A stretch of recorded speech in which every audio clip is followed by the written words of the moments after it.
va donc attaquer notre première séquence, voir en quoi l'asset management est aujourd'hui un atout pour l'économie européenne. Et tout de suite, j'appelle le premier grand témoin de cette table ronde. Il s'agit de Didier Lemenestrel, le président de la financière de l'Échiquier et de la mission compétitivité de l'AFG. Merci de l'applaudir.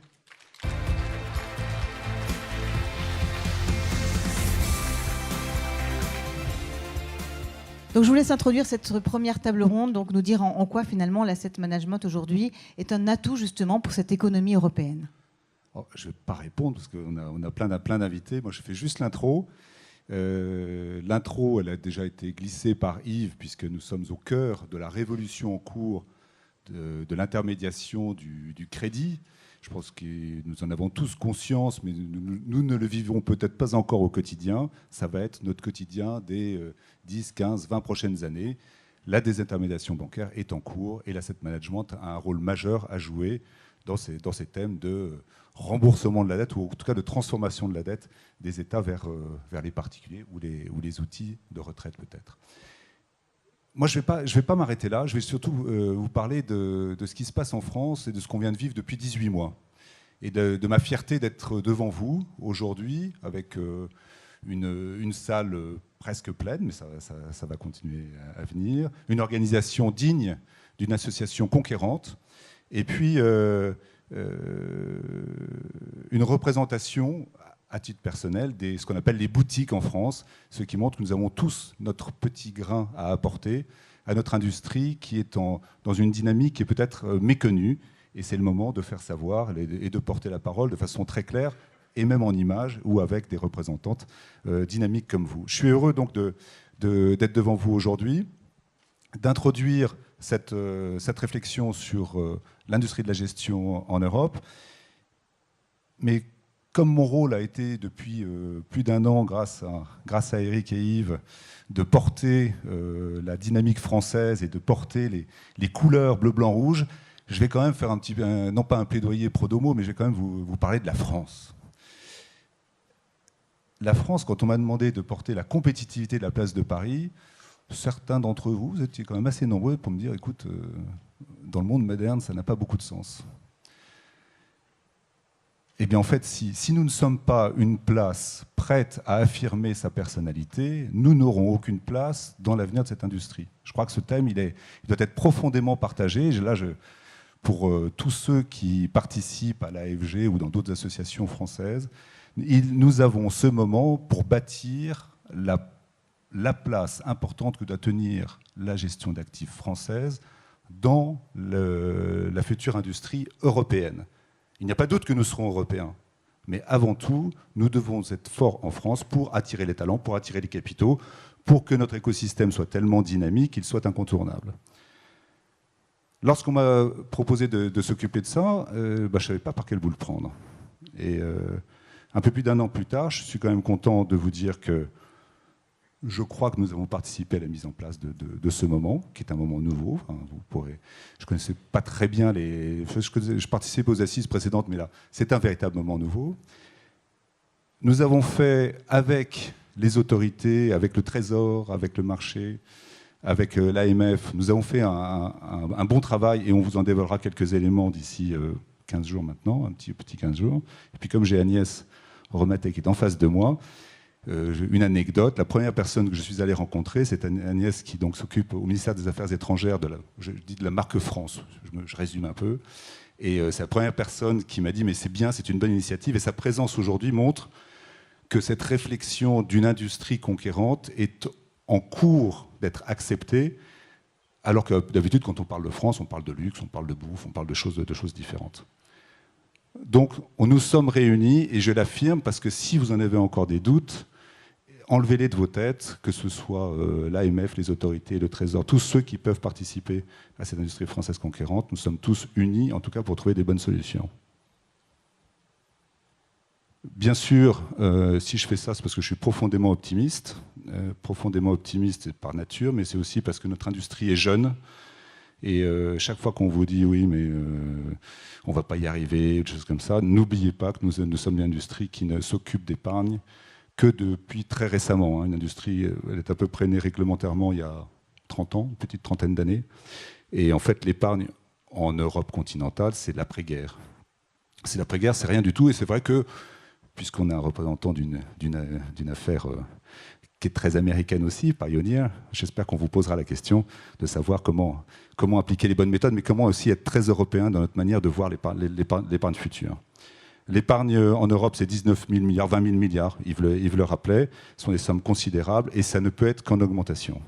La France, gardez-le toujours en tête aussi, est la première place continentale.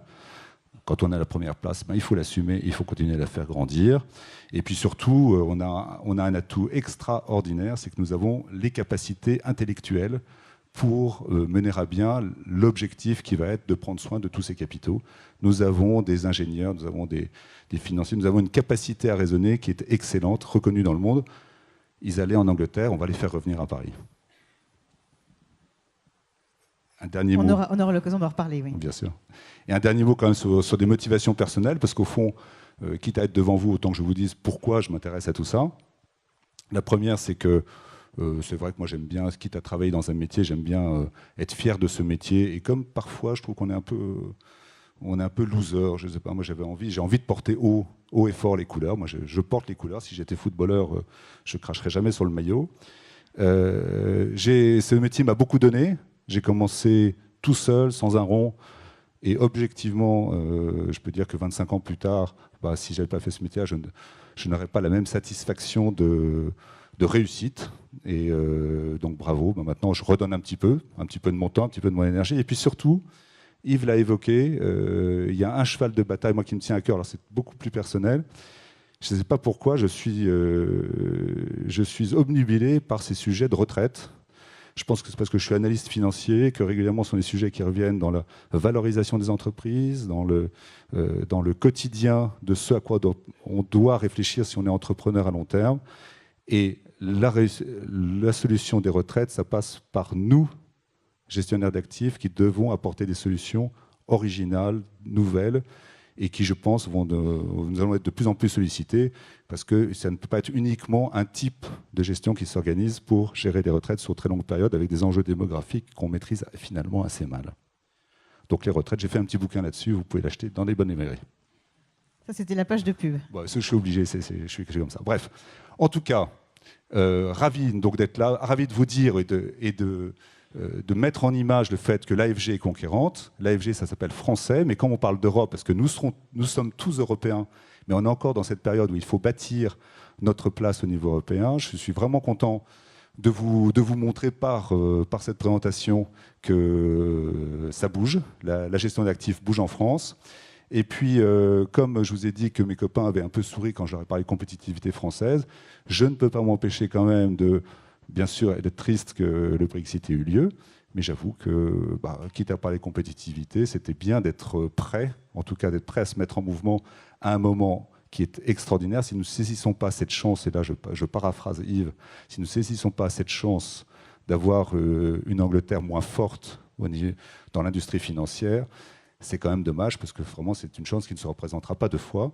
Donc Isabelle, je vous laisserai poser la question à chacun de savoir ce qu'il pense du passeport financier maintenant pour l'industrie britannique. Voilà, je vous laisse passer un bon moment et puis bien sûr on se retrouve après la présentation. Merci beaucoup, merci Didier Le Ménestrel, merci de l'applaudir. Voilà, notre grand témoin qui a introduit cette première table ronde. Alors, pour échanger maintenant donc plus largement sur ce thème de la compétitivité européenne, je vais inviter à me rejoindre Agnès Romaté-Espagne. Elle est directrice des entreprises, de l'économie internationale et de la promotion du tourisme au ministère des Affaires étrangères. Merci de l'applaudir.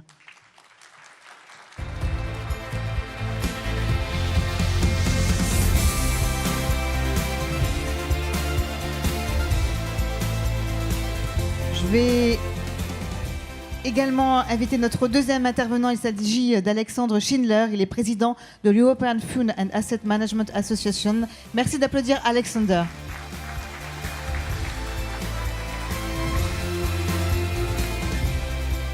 Et enfin, donc, sera avec nous pour cette table ronde Giordano Lombardo, directeur général de Pioneer Investments. Merci d'applaudir Giordano également.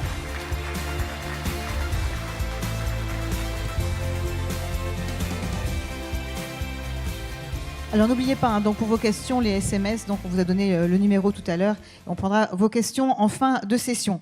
Alors j'aimerais qu'on commence, Agnès, avec vous. Donc j'aimerais vous demander finalement pourquoi votre présence, pourquoi le ministère des Affaires étrangères est-il là aujourd'hui, hein? Quel est finalement votre intérêt aujourd'hui à valoriser cette industrie de l'asset management? En d'autres termes, vous me demandez, mais de quoi je me mêle? Bon, plus poliment, on va dire. Une anecdote. Mon dernier séjour à l'étranger était en Australie.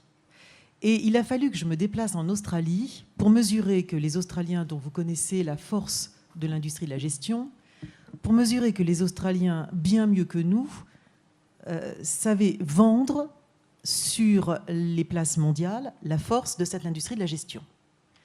Alors, quand on est dans la position dans laquelle j'étais, je dirigeais le service économique à Canberra. Je me posais des questions, je me disais, mais alors nous, je ne comprends pas, est-ce que nous avons une industrie de la gestion? Oui, quoi. Et alors je suis d'autant plus coupable que j'avais passé les 3 années précédentes à travailler auprès de Jean-Pierre Jouyet à l'autorité des marchés financiers. Et j'avais entendu dire, je l'écrivais, à quel point notre industrie était puissante, mais à la lumière de ce que faisaient nos amis australiens, j'ai mesuré à quel point nous étions timorés dans l'affirmation de notre force et à quel point nous étions peu audacieux pour aller expliquer à la France d'abord, c'est un effort de pédagogie qu'il faut faire en France même, à l'Europe et au monde, ce qu'était la force de l'industrie de la gestion française.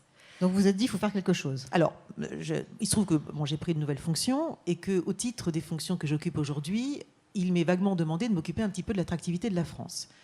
Les mauvais esprits diraient que le produit est parfois difficile à vendre. En fait, ce sont des mauvais esprits, parce que quand on aligne simplement les faits et les chiffres, et pour l'industrie de la gestion, les faits et les chiffres sont éclairants, ils sont même aveuglants. Vous êtes une industrie puissante, vous êtes une industrie extrêmement bien organisée, malgré son très jeune âge qui a été rappelé par Didier Le Ménestrel. 40 ans, c'est très jeune, hein, au regard d'une industrie de l'agroalimentaire qui est séculaire. Mais vous êtes une industrie qui, à mon avis, n'a pas encore su suffisamment expliquer en termes pédagogiques, et les choses sont en train de changer, d'abord aux Français eux-mêmes, à quel point vous pouvez effectivement être un acteur majeur dans le financement de l'économie. Alors, si vous ne commencez pas à l'expliquer aux Français, et puis à l'Europe, il nous sera difficile de l'expliquer au reste du monde. Néanmoins, nous avons décidé avec Didier Le Ménestrel et avec d'autres d'entamer tout de suite ce travail de pédagogie à travers des opérations spéciales que nous montons avec nos ambassadeurs.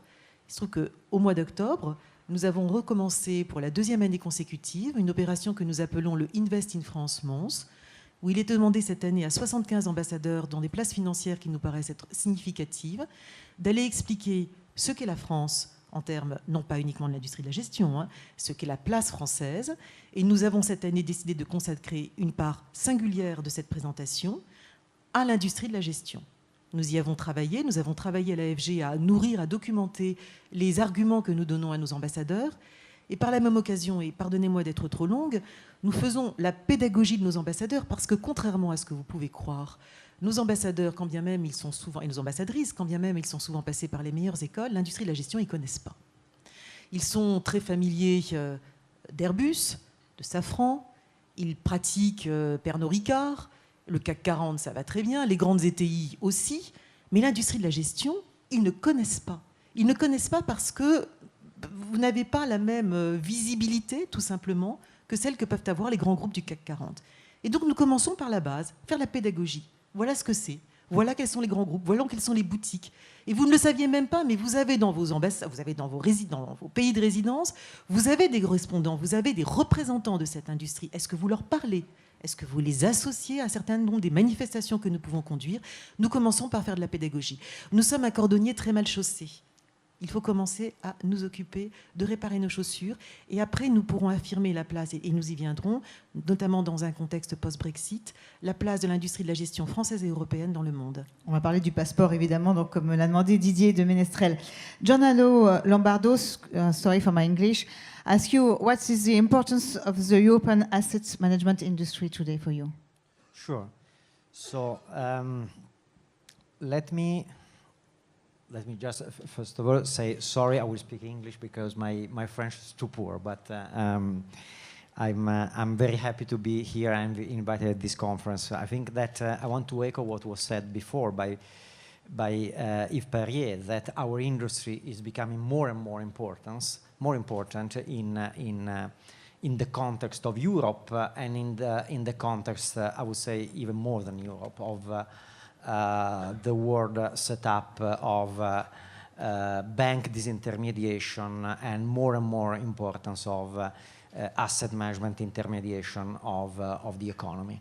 Let me just say start from a very brief personal remark, because I was, until very recently, I had the mandate of chairing the Italian Association of Asset Management, and I was a very lucky chairman. My mandate stopped last April, and was a short mandate. In 2 years and a half, the industry has grown enormously. It has grown by 50%, which for me is a big number, and this has been echoed also in the growth of the European industry. And when you grow so much, people start to take notice. So I agree with you, there is a visibility issue, but believe me, people start to take notice. And when I say people, I mean people. You get invited to the generalist television, not the specialist television. So the one that is seen at 8 a.m. in the morning by the students, by housewives, by the people that need to go to work, and they ask you, what is this industry? What is a mutual fund? When are you coming on LCI? Maybe if you invite me, I will come. Of course, when people start to notice, politicians start to notice. And you get different questions. So usually, the interaction we had with the political side, with the authorities, was technical. Let's talk about the special taxation that we have on this fund.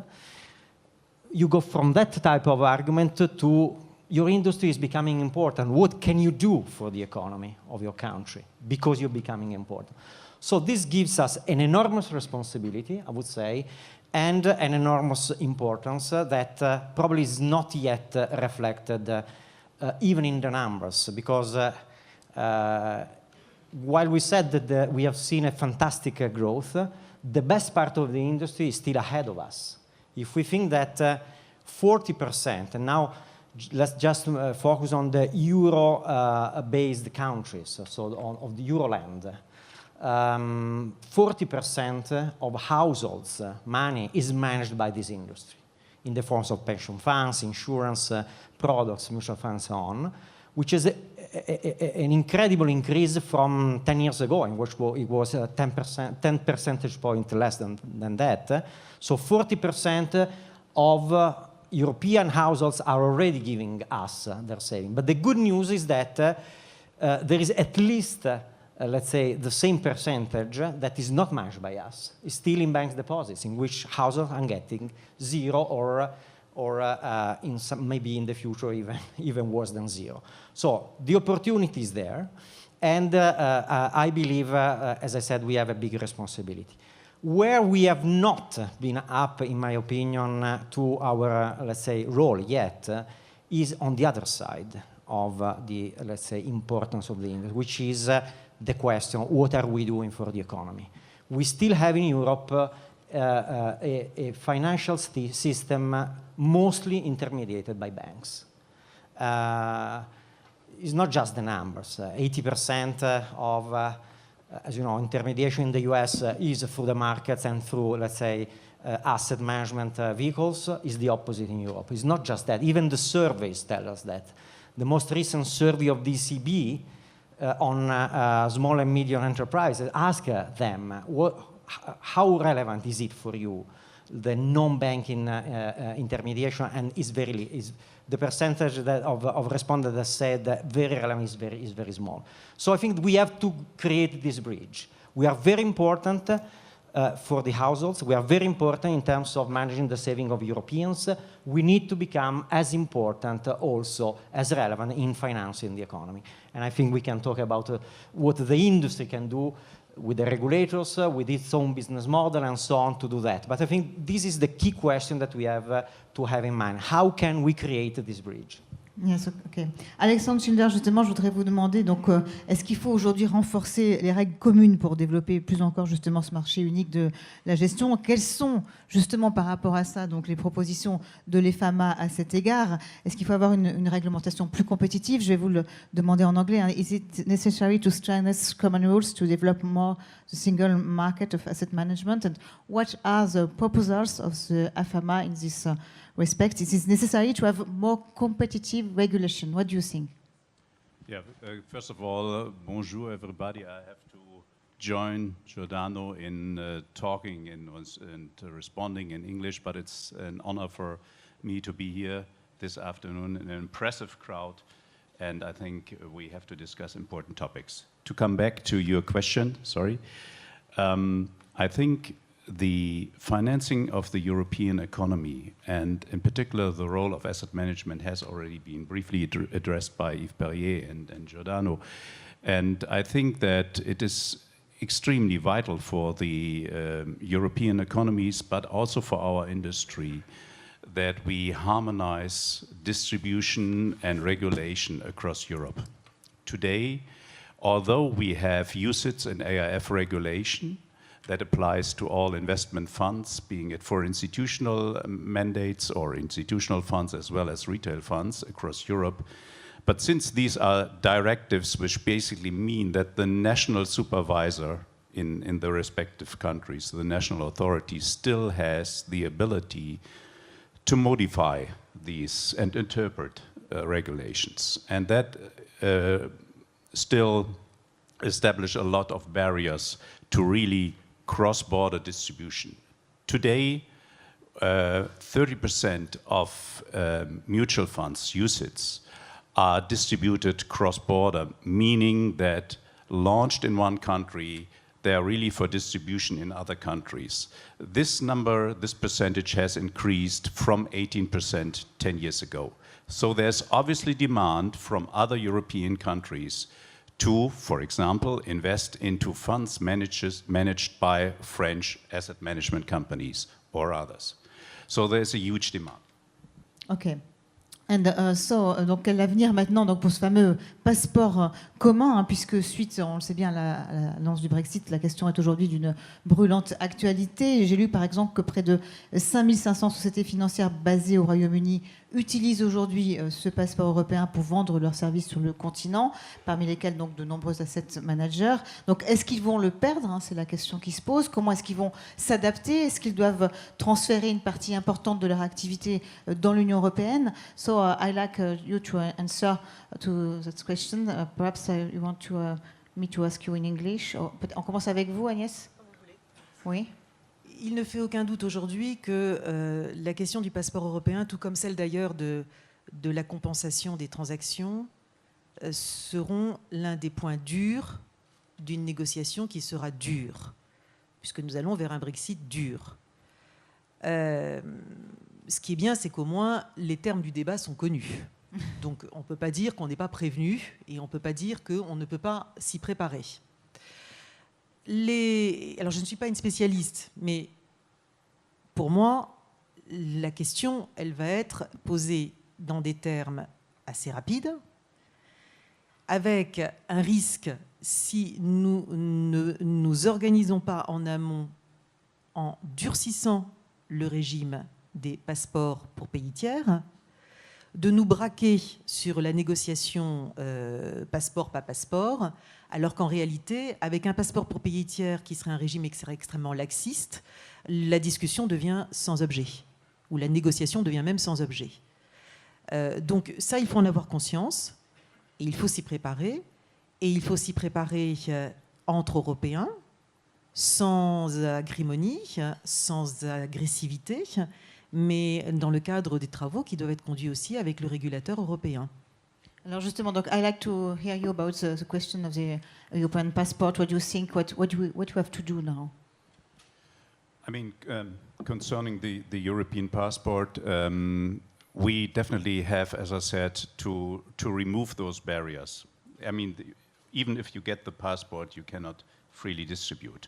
We have two issues. One is the issue of harmonizing taxation rules in the various countries, because we're still facing different tax requirements. Regarding the issue of whether, for example, the UK will remain, or UK managers will remain in the position to distribute in the European context, I can only refer to what Yves said earlier in his opening speech. Basically, it will very much depend on the political negotiations, on the issue whether the UK will be able to strike a deal with the remaining 27 remaining European countries, the continent, which is a strange question for me, because when I was in 5th grade, I learned in learning English, there was a saying in the first lesson, the continent is isolated because there was fog in England. Maybe we have to reveal that fog one day. But there are a lot of political issues to be solved. And Giordano, what do you think? On top of what has been already said, so first, we don't know yet exactly what is going to be the setup after Brexit of the UK versus non-UK Europe, the continent, as you said. A couple of remarks. Maybe first, we need to be conscious of the fact that at least in our part of the financial industry, we have already a big advantage because, of course, London, New York are important financial centers, but the main, let's say, mutual fund and product centers in Europe are already in Euroland, are Ireland, Luxembourg, France, Germany, and so on. So on this, we start from a point of strength, I think, in the, let's say, in our future debates and discussion with our UK friends.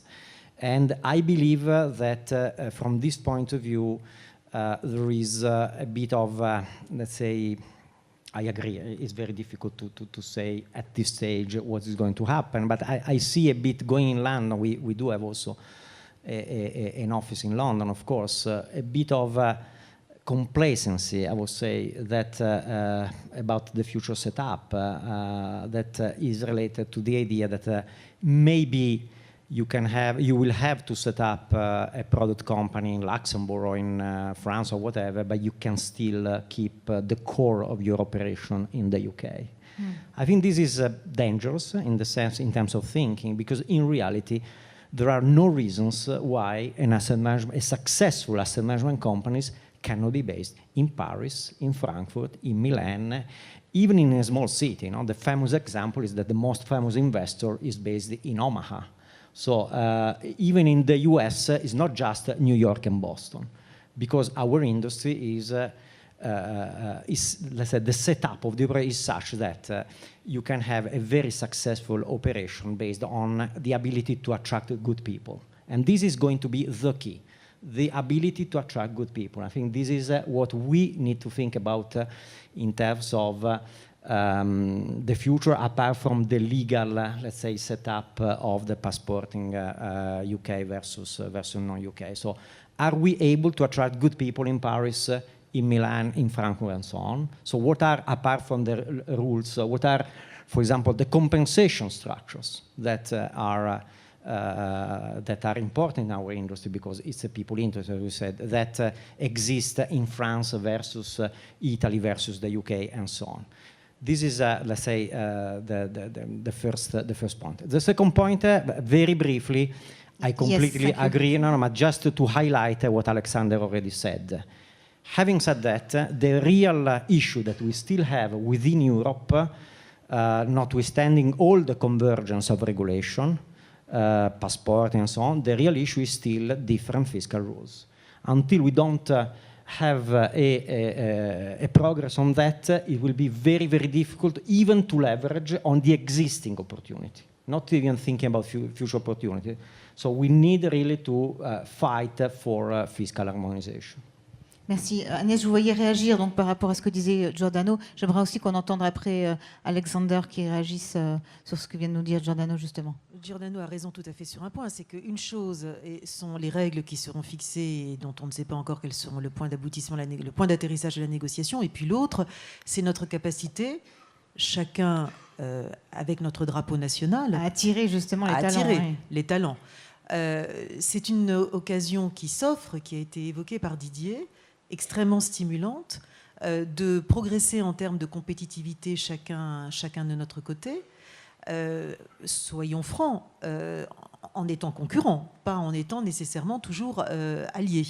Mais cette occasion qui s'offre devant nous, par chance, compte tenu de la durée de la négociation, nous permettra de faire des progrès, je l'espère, encore plus importants, afin de faire valoir, en plus de tous les atouts qui sont déjà ceux de la place de Paris, des atouts supplémentaires que nous pourrons peut-être, sur lesquels nous pourrons peut-être travailler. Comme quoi, par exemple, alors? Moi, il y en a un que je vois et qui a été évoqué par Didier tout à l'heure, c'est l'incroyable force de la production pratiquement industrielle d'ingénieurs et de jeunes qui travaillent dans l'industrie de la gestion et qui nous sont enviés par les places du monde entier, qui sont captés par les places du monde entier. Ça, c'est un investissement de très longue haleine. Ça ne se bâtit pas en 3 ans, ça se bâtit en 30 ans. Et ça, nous l'avons. C'est un capital sur lequel il va falloir bâtir de plus en plus. Maintenant, il y a d'autres progrès que la place peut accomplir. Il y a des choses qui ont déjà été demandées, qui sont connues. Il y a des annonces qui ont déjà été faites par le Premier ministre au mois de juillet. Il y en a d'autres qui seront probablement, non pas annoncées, mais sur lesquelles nous allons travailler dans le cadre d'un conseil stratégique de l'attractivité qui sera présidé par le président de la République au mois de novembre. Et il y a un travail de fond qui va maintenant nous attendre pendant les 2 années, parce que c'est à chacun de faire non pas son ménage, mais de faire son homework, comme on dit en anglais. Son travail, son remue-ménage. Alexander, what do you think about this question? Do you agree with your neighbors? Yes, in general, I agree with the opportunities that lie ahead of us. I would fully support the comment by Giordano that you have skilled people in all parts of Europe.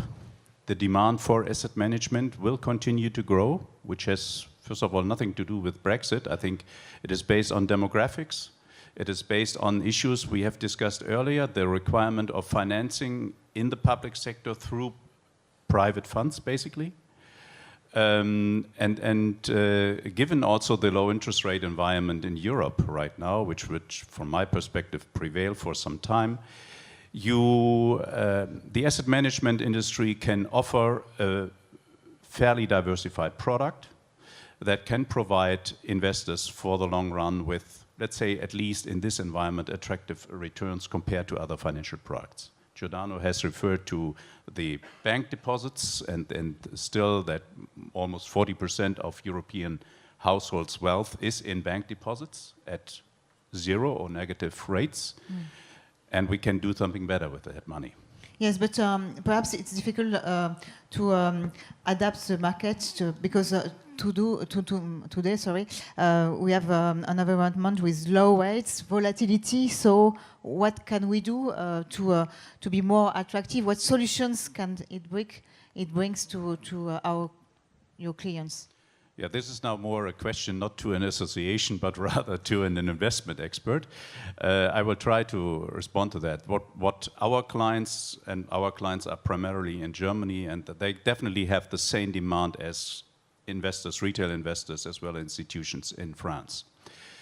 You look for at least stable absolute returns on one hand, lower volatility, as you rightly said. Volatility not only in equity markets, but also in fixed income markets has increased tremendously.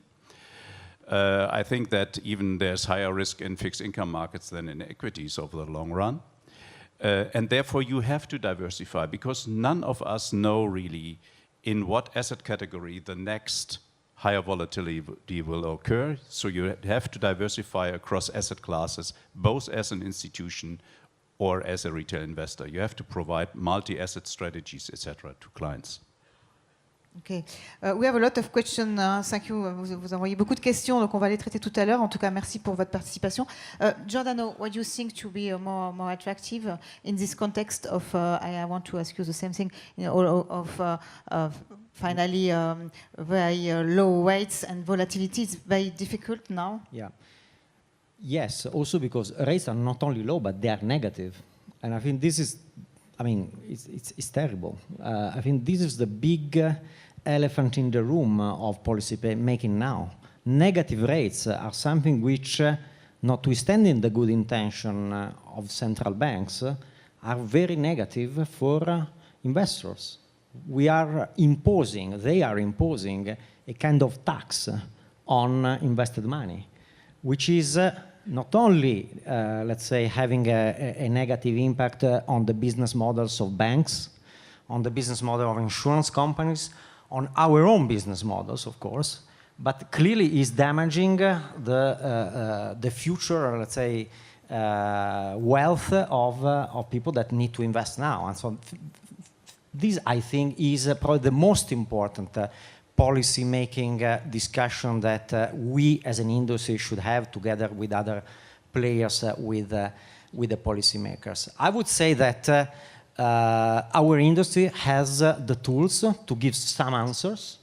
Of course, we are in the business of taking risks, and the response to zero rates or negative rates is to help our clients taking more risk in a controlled way. So our job and our specialty is that we help clients to take the reasonable risk that they can afford in a controlled way. And I think that from this point of view, the business model of investment management, asset management company will change, will focus much more on this as opposed to pushing products to be, let's say, a gigantic marketing machine, but really to become the risk manager of households. I think this is the mission of our industry. But again, this is what we can do, let's say, in the general environment where assets are investable.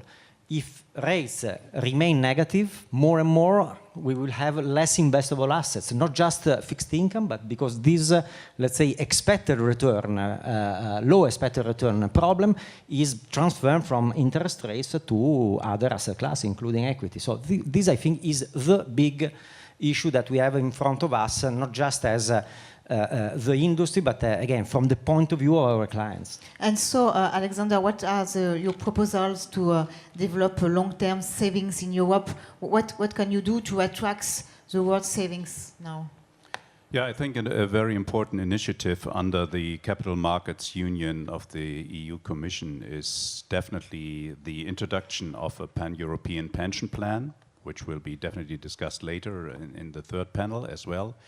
I think it is, given the demographics, given the wealth of European households, it is extremely important to establish a pan-European concept which is supplement or in addition to what is existing already on a national basis. Because in most countries you have either a social security system which provides a certain percentage of retirement, and you have private pension plans, corporate pension plans. The pan-European pension plan, which is right now, or I would say already since 3 years, under negotiation and discussion, and we hope to receive the first draft of a concept next year. I think that requires the full support of our industry, because it not only provides an opportunity for us, it is definitely open for other financial services to provide them, but I think the time is really important to come to the market with such concepts. Do you think, Giordano, you have to favor the development of pension funds? Absolutely. I think that what Alexander said is probably the most important, at least from the point of view of long-term savings. The most important provision of the Capital Market Union is the individual pension, European pension fund product. We fully support. We are part of EFAMA, but we support it both at European level and also national level. We believe that if you look at, once again at the experience of the US, one of the major reasons of the importance of pension funds and long-term players has been clearly the ability to have a retail, if you want, pension product that was available to everybody. In Europe, we don't have yet.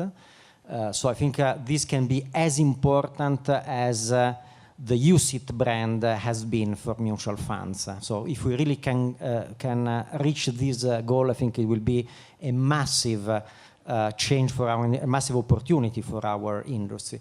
Just a couple of comments in addition on this, so fully supportive. Once again, we repeat what we said before. We cannot have it until we solve the different fiscal treatment. So if we don't solve that, there is no European pension fund portability that will be applicable, because people cannot pay different taxes in different ways in different countries. And second, I believe, which is a very important part of developing a pension and long-term, a larger portion of saving which is long-term invested and related to pension, which is that more and more the responsibility that we have is also the responsibility versus the company in which we invest. So it's about governance of these companies. And honestly, having a big player in pension will help European asset manager playing a strong role in the governance of companies in which you invest. I hate to see that the biggest, let's say, proponents of governance improvements in European companies are US firms. This cannot be right. I mean, we have to play the role that an asset management industry, long-term oriented like the European one, should be in terms of importance, should play. Merci. On a beaucoup de questions qui sont arrivées déjà. Vous voulez rajouter quelque chose, Alexander? Yeah, I just wanted to add just one sentence to your question, because there was also the question regarding non-European investors coming to Europe. We have to make Europe attractive. We need foreign capital. We need investments from Asia and other parts of this world. And that's why the harmonization of regulation is so important. Et ça correspond d'ailleurs à une de vos questions. Alors, merci beaucoup pour toutes ces questions qui arrivent vraiment très nombreuses. Alors, je vais en prendre une. What, in your view, should be the priorities of the Capital Market Union? Donc, ça correspond en fait à ce que vous venez de dire. Hein. Donc, effectivement, donc renforcer l'attractivité, la régulation, effectivement, continuer à être attractif pour l'ensemble du monde entier. Une autre question. Is it not strange, in your view, that the European authorities and regulators wish market finance, including the asset management industry, to play a greater role in the financing of the economy? Why they are too often, at the same time, qualified of shadow banking and suspecting it to be a source of systemic risk? You know, so what do you think about that question? Can I? Yes, maybe, I think this is a great question, because actually it's right. I mean, we cannot have played this higher role in financing the economy without, as I said, being able to bridge, I was saying before, this gap between, if you want, saving which are liquid in nature, which are household saving, and more illiquid type of investments. And so from this point of view, I think that the regulation needs to improve, and we need to have a better dialogue with them. I would say, especially on, and I think this is a bit implied in the question, on the big issue of securitization. We cannot really hope to play a role in the financing of real economy, infrastructure, SMEs, whatever, if we do not re-energize the securitization market, which was, as you know, which is almost dead after 2008. And on this, again, Capital Market Union is having good input and so on, but we also need to have a clear, let's say, a clear discussion with the regulators about capital requirements, because these two things are not working. We cannot have a functioning securitized market and too stringent capital requirements. Agnès, vous voulez rajouter quelque chose? 100% d'accord. D'accord. Non, moi, je me faisais simplement cette observation, cette réflexion, puisque vous évoquiez aussi le financement des infrastructures, etc., qui, à mes yeux, recouvre exactement la définition que vous avez donnée, comment aider nos clients à prendre des risques, mais dans un control way, je me faisais cette réflexion que de nombreux acteurs industriels français sont un peu seuls dans leur ligne de natation, forts de leurs compétences, de la maîtrise des technologies qui font leur force, et souvent d'ailleurs pas assez regroupés ou fédérés avec leurs propres concurrents, avec lesquels ils pourraient aborder les marchés à l'export de façon un peu plus collaborative. Il y a une chose qu'ils ne font pas, et la chose que vous ne faites pas pour l'instant, c'est de construire des projets groupés qui vous permettraient de répondre à des appels d'offres avec des offres groupées associant un industriel et le financement, qui peut être aussi du financement par l'asset management. Et dans un environnement où on sait bien à quel point la différence aujourd'hui se fait sur la capacité à répondre à des projets, à des grands projets d'infrastructure en particulier, avec le financement qui va bien, il me semble qu'il y a là, pour l'industrie de l'asset management, une diversification extrêmement précieuse et attendue par le reste du monde. Je vois vos voisins qui opinent du chef, qui ont l'air d'accord. Oui. En tout cas, je sais que les agences, les banques de développement, elles ne souhaitent qu'une chose, c'est que d'autres viennent les aider à compléter l'offre financière qu'ils peuvent faire avec un projet, et en embarquant avec eux les acteurs industriels français, qui encore une fois, français, alors c'est vrai pour d'autres, hein, c'est vrai pour d'autres dans d'autres pays européens, mais là, il y a des paquets à monter. Et ce sera la seule solution pour pouvoir rester compétitif devant des financements asiatiques qui sont extrêmement agressifs, et avec des solutions industrielles qui sont devenues aussi très compétitives. C'est une réflexion que je me faisais, mais pardon, j'aurais dû la mentionner plus tôt. On a une autre question, on va prendre rapidement, il ne reste plus beaucoup de temps malheureusement. The European Finance Minister said yesterday that they want to go ahead with the so-called European Financial Transaction Taxes. Is it not contrary? Alors attendez, parce qu'à chaque fois le truc change de couleur, donc ça me gêne un petit peu. Is it not contrary to the objectives of the capital market? Merci. I think in general it's contrary to the original thought and topic to introduce a financial transaction tax. And it was meant to have banks participating in the costs of the cleanup of the financial crisis 2008. The tax, as it is known right now in its detail, will maybe to some extent harm banks or add costs, but ultimately, at least on the asset management industry, it will be the individual who is going to pay it, because it's not the asset manager, it is the retail investor, maybe the institutional investor in funds.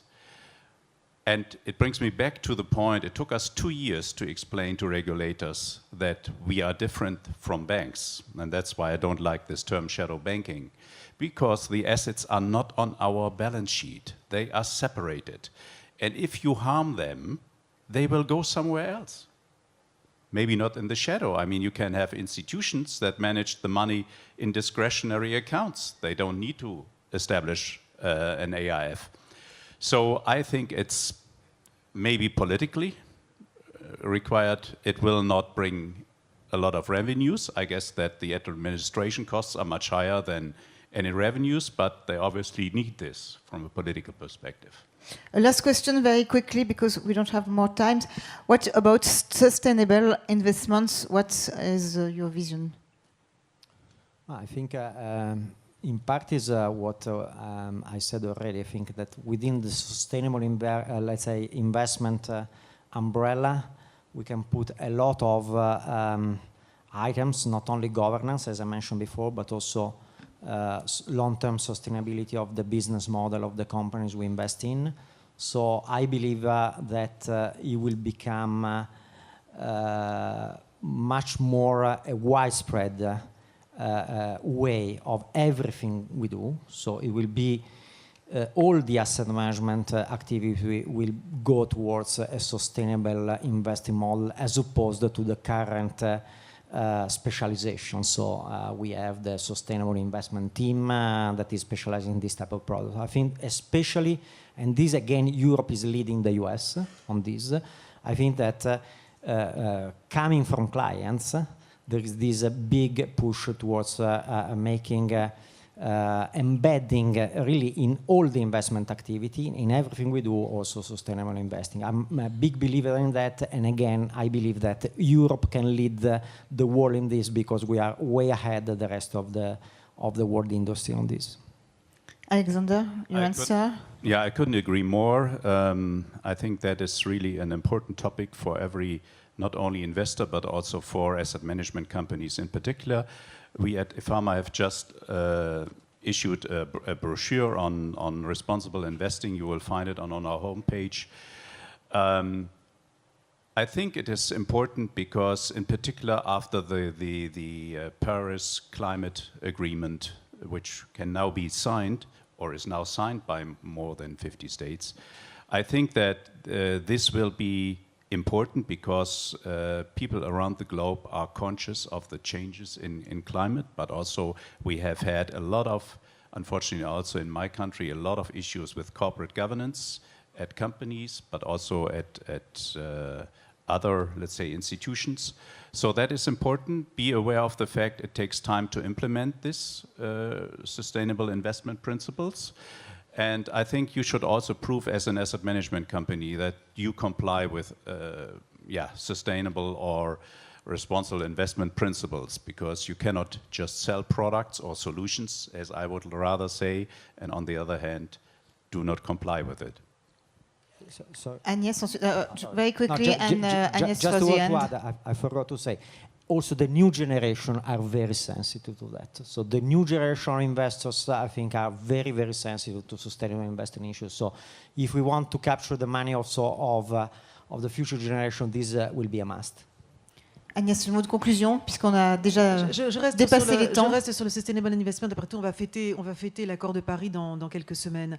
Le mouvement est en marche, il est absolument irréversible. L'un des éléments fondamentaux de l'accord de Paris, sur lequel il n'y aurait pas eu d'accord de Paris, c'était la verdisation des portefeuilles des investisseurs. Et c'était le flux d'investissement qu'il fallait drainer vers j'aime pas le mot, mais je l'utilise, la verdisation de nos économies. Il y a des engagements très forts qui ont été pris. Ces engagements, personne n'y croyait. Ils sont en train d'être tenus les uns après les autres. Et après tout, la manifestation la plus concrète de ceci, c'est que l'accord de Paris, il va rentrer en vigueur de façon plus tôt que nous ne l'avions anticipé. Mais le mouvement est irréversible et les séries de décisions qui ont été annoncées par un certain nombre de fonds souverains, le dernier étant le norvégien, sur la façon dont il se déleste totalement de ses investissements dans les centrales à charbon, est assez éloquent. Je suis aussi frappée par les décisions qui sont prises par des investisseurs privés américains qui, à titre personnel, font des investissements massifs dans le renouvelable parce qu'ils y croient, et ils y croient parce qu'il y a de la rentabilité derrière. Et ça, ils montreront la voie à tous les autres. Merci beaucoup, ce sera le mot de la fin. Merci à tous nos intervenants. Thank you very much. Vous pouvez les applaudir. Merci beaucoup.